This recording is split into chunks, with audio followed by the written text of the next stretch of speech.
Welcome back to another New York Giants video. The New York Giants have named their next defensive coordinator in Don Wink Martindale. This is a guy coming from the Baltimore Ravens, a great franchise and a franchise that's always had a great defense. In the past 4 years since he's taken over, their defense has still been really good. Always ranked top 10, if not top 5, or if not the best in the league.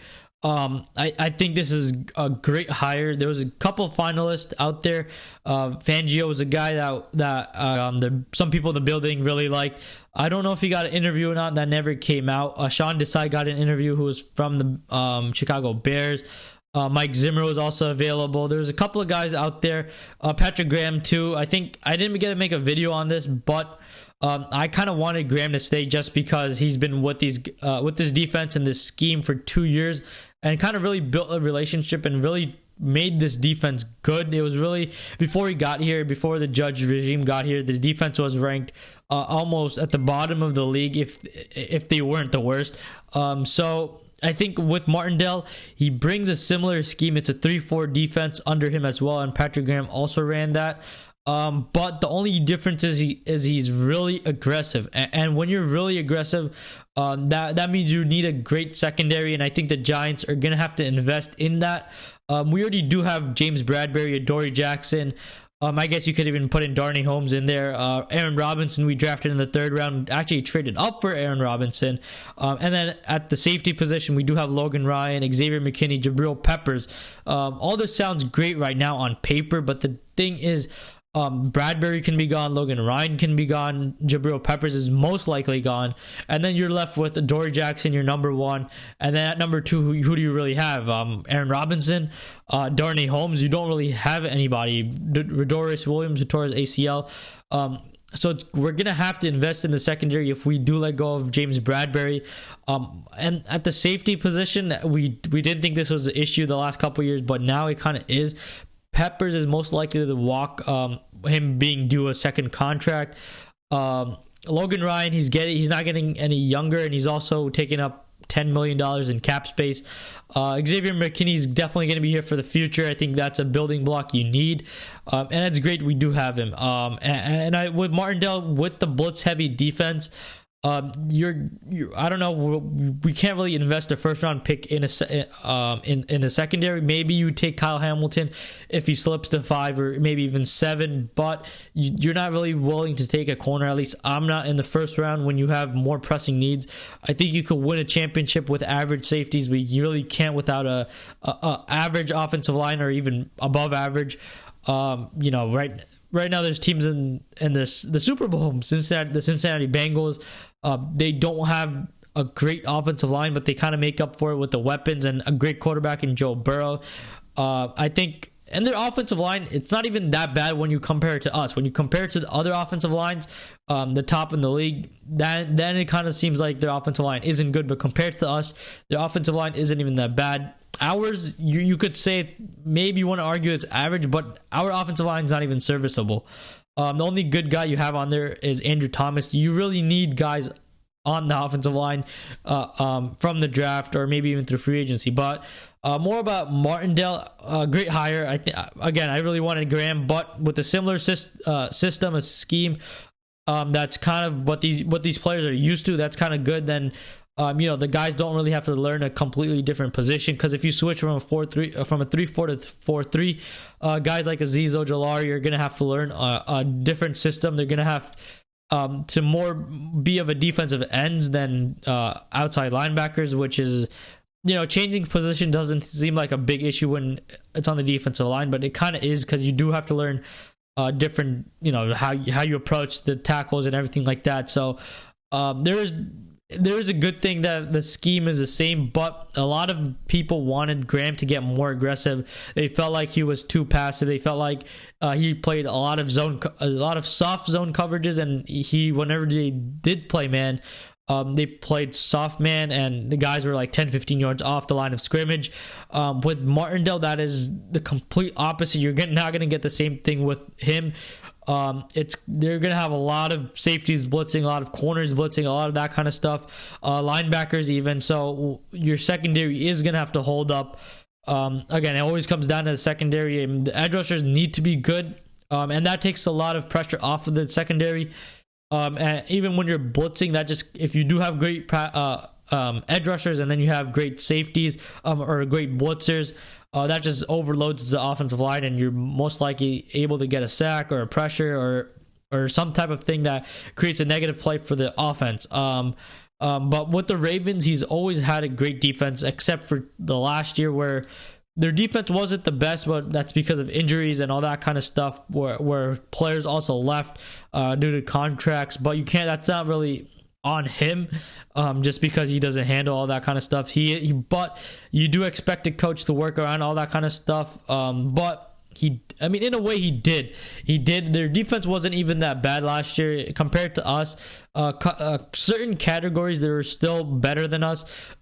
Which is amazing, honestly. With Patrick Graham, he took this defense from worst to first in a way, and then with Martindale, you kind of expect him to just grow on what Graham has already built with the Giants. But there is going to be a lot of changes to this defense in terms of personnel and the new scheme, and he's going to want to bring in his own guys. And if you bring in his own guys, that means they're probably former Raven players. And when you're bringing in defensive players from the Ravens, that's kind of a great thing because they've always had a great defense again, and then and they've really been able to get the most out of guys that you don't really expect to get much out of, which is great for the Giants, because then you could spend your earlier picks on the offense, and then you get a guy in the second, third, fourth, fifth round, and then if Martindale's able to coach him up, that's great. Want to get into his background a little bit, not this right here. He started at the collegiate level in 1986 at a private college, then went to Notre Dame, Cincinnati, Western Illinois, Western Kentucky, and then he got his first NFL appearance with the Raiders. He started off as a defensive coordinator at the private college, and then when he went to a better college, he was an assistant, special teams, linebackers coach is what he's really. Before he became the defensive coordinator with the Ravens, and the Broncos, he was the linebackers coach. So it seems like he has some history there. And then with the Raiders, again, he's a linebackers coach with the Broncos, and then he gets promoted in 2010 after he does a great job coaching the linebackers to defensive coordinator. That stint with the Broncos didn't actually go as planned, but he was able to learn from his mistakes, which is always a great thing. And that's why he went from a defensive coordinator to a linebackers coach with the Ravens. And then again, he does a great job, gets promoted again, gets his second chance, and he really makes the most of it. And he did get fired again this year in 2021, but it's not because his defense didn't perform well. They did take a steep step back, but again, it's because of them losing players to injuries and stuff like that. But there is another reason why they let him go. It's not because he had issues with players or coaches or front office.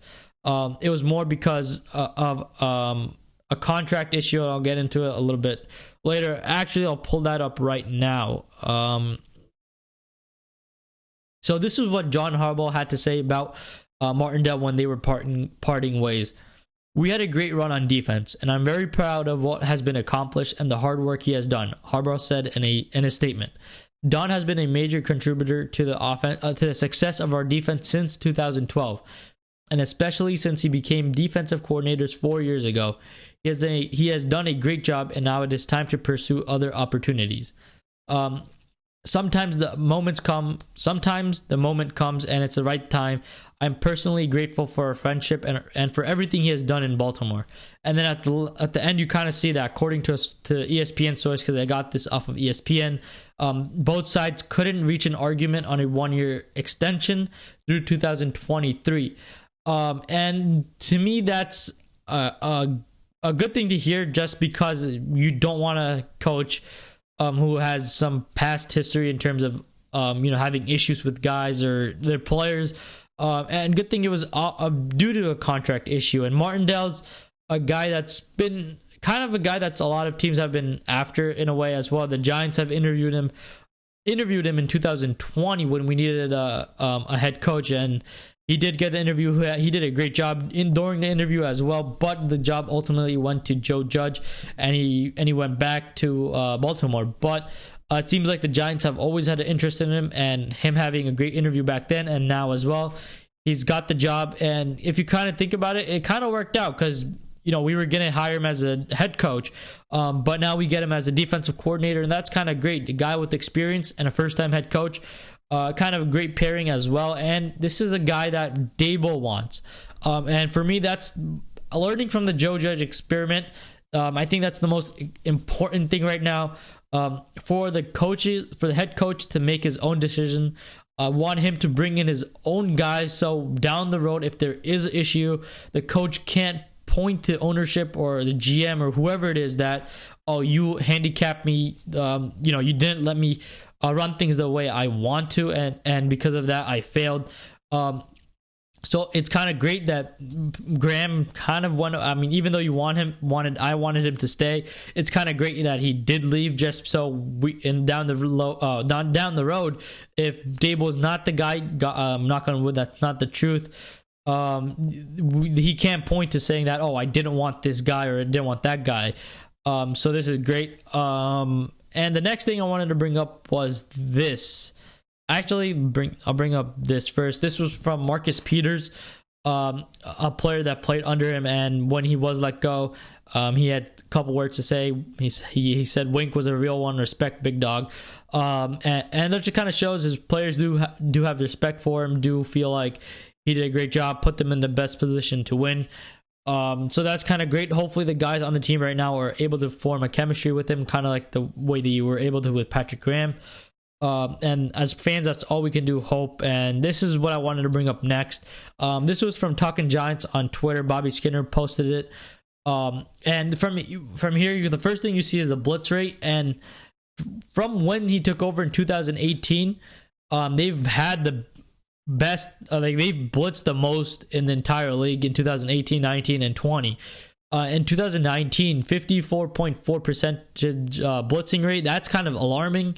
But it worked with them, and that's kind of why he kept the job for another 2 years. And another reason why he's probably one of the best defensive coordinators in the league. So, that's kind of great for him. And, 2018, he didn't blitz as much, but still ranked the ranked number one in the league in terms of blitzing.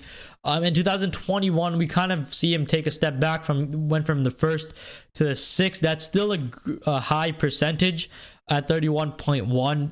Kind of similar to his first year, a little bit lower, but still sixth. And again, that's because of him losing players and losing players to free agency and injuries. So that's not a thing to worry about. But those guys who felt like Graham was too conservative in a way, you're really going to be happy with Don Martindale. Explosive pass play rate allowed. 2018 they were 9th. Then 2019 they kind of took a step back. They were 11th. In 2020 they were 1st. They jumped from 11th to 1st, and then 2021 they were almost last at 31, and then that kind of relates to them losing a lot of corners.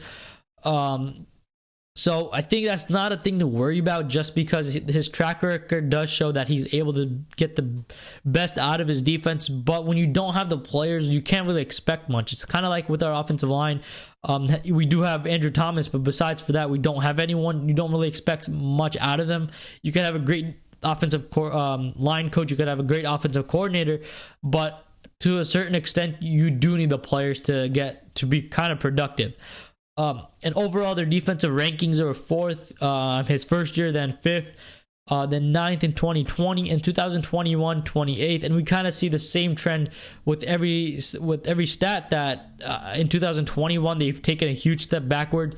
And again, it's because of those injuries and everything. And I think that was the last thing I did want to bring up. So really excited for Don Martindale. I think we're going to see a different defense under him.